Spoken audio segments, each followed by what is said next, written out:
Thank you for joining us in our virtual benefit, Greenlight Giving.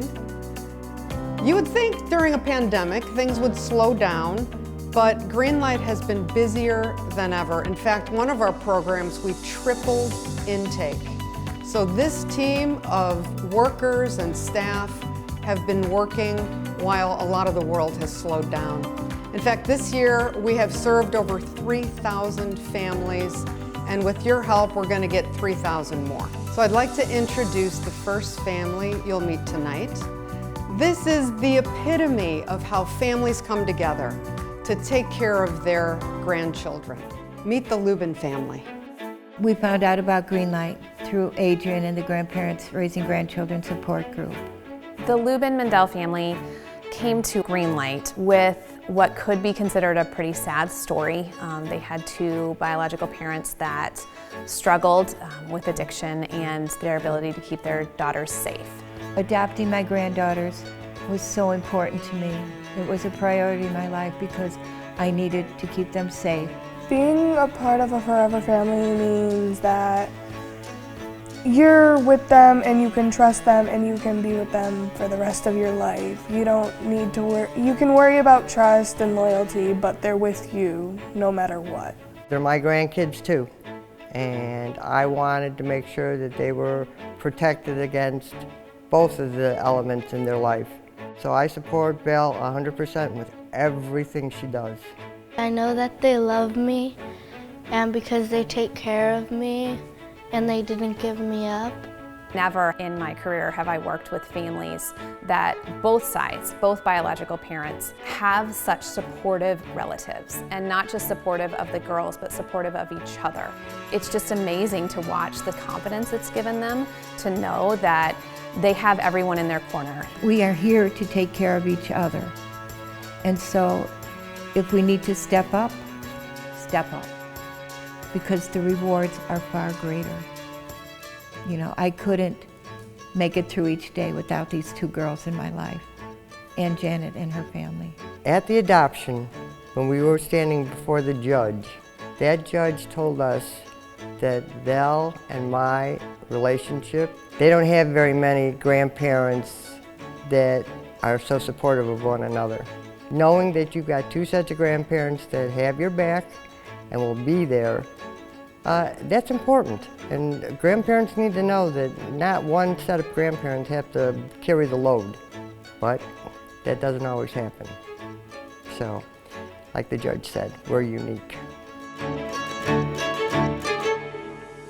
A good social assessment of the family is provided by our caseworkers.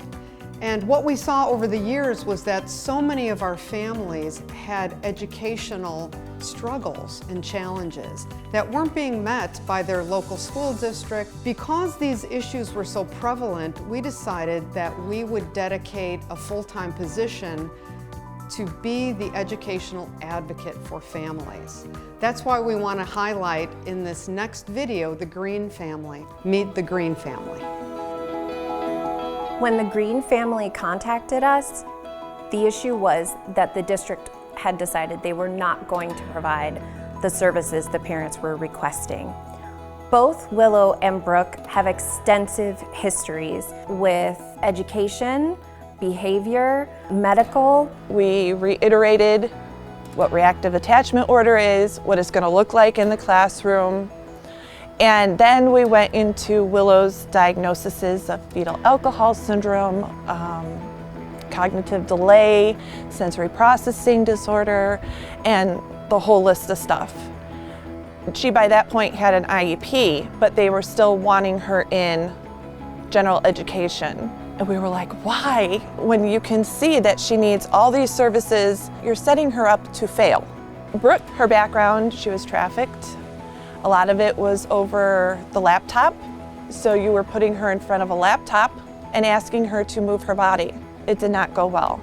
We went to the school, and their response was, well, she's going to need to just adjust and get used to it. She was trafficked. Do you not understand what that means?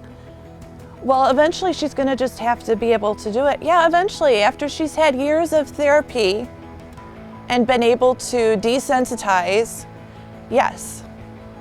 I agree, but she's 7. I didn't know what to do. So the girls' trauma therapist said, you need to get an educational advocate. I was able to help them in not only obtaining services, but making sure that they had the correct plans in place, that they were receiving the correct services. I didn't want to send my children to school knowing that nobody really cared. And so when Greenlight came into the picture, I felt like, okay, I can do this. Somebody else is on my team that is going to fight with me, but also empower me. Our job isn't done until those kids are flying, and luckily right now, they are doing wonderful. I couldn't be more proud. This year, Willow goes to a classroom that has 6 children, a teacher, and 3 paraprofessionals. She learned how to make toaster waffles, and she was so proud. I haven't seen that in her at all last year. And so to see her this year completely flip and to be happy to go to school and get up and be excited, and that's all we wanted. And it wouldn't have happened without your services.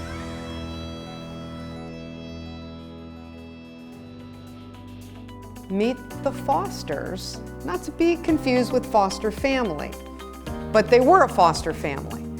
They met their son, whom they adopted eventually when he was 5 days old. Meet the Fosters. On December 28th, 2019, we got a call from his worker and said, do you want a baby? And we went, yeah. We said yes. Yes. And then we hung up the phone and we're like, oh my goodness. Right. So then we had a plan. He came home on January 2nd of 2019. He was 5 days old and he's been here ever since. When we went into foster care, we knew adoption was in our hopes and our plans. The Fosters did want to adopt Juliana right away, but there's a process when youth are in care that you have to go through the court system, and then add into it COVID. That just slowed a lot of things down. We had been so delayed. So he turned 1 just as the pandemic really started. There was no real question as to whether he was staying, but in your heart, you're scared that that would be it. Because you always get so close and then something happens. Something would always happen. And then we were contacted by Keela. When you talk about COVID in our adoption, Keela's that part of COVID. Keela called and said, hi, I'm in Springfield and this isn't my territory. I was like, okay. And I remember feeling a little nervous. Like, you're not in our court system, you're not near us. But we had a really open conversation and she was very upfront. Keela's amazing. She's really, really, really good. And she has a lot of passion for her work and compassion for the people. Well, I could rave about them too. I mean, I absolutely fell in love with them, talking with them, felt right at home even over Zoom. Anytime I ever emailed the Fosters, I got a response back within that same day or the next day, and we really worked together as a team. She was responsive and on time, and she and I were on the same page. She's like, I like to get things done. I was like, me too, let's do this. And so we were on it. That part was one of the parts that we didn't have to worry about. Because when she said that she was gonna do it, it kept happening. And we were like, oh, that was really fast. You know, because we were sitting here for 2.5 years, just like, oh my God. And then next thing you know, it's just like, you know. It's a good feeling to know that this kid is loved and going to be adopted in a family that loves them and is doing it for all the right reasons. Because of COVID, our adoption was still on Zoom. So the judge opens the room and he's like, all right, so I need the parents to wave. I can't find you. There are like 3 screens of people. And then at the beginning of what he had to say, he's like, I'm a little overwhelmed, folks. I gotta tell you, there's a lot of people here. He said there's 2 pages. There's 2 pages of people. And then later, our adoption attorney said that she has never seen so many people on a Zoom court call. And it was only the beginning of our tribe. I mean, we limited it. And so we have been surrounded by amazing support systems throughout the whole thing. There were so many people on the Zoom call. I mean, it was just so beautiful. We were all in tears and just so happy. And I think there's no greater joy, even though it wasn't in person. Juliana was surrounded by love, even virtually. And it was just so overwhelming, even for the judge. One thing that people kind of say to us a lot is, oh, he's so lucky. And It's not how we see it. that's not how we see it, but we prayed for him. And We're the lucky ones. we're the lucky ones.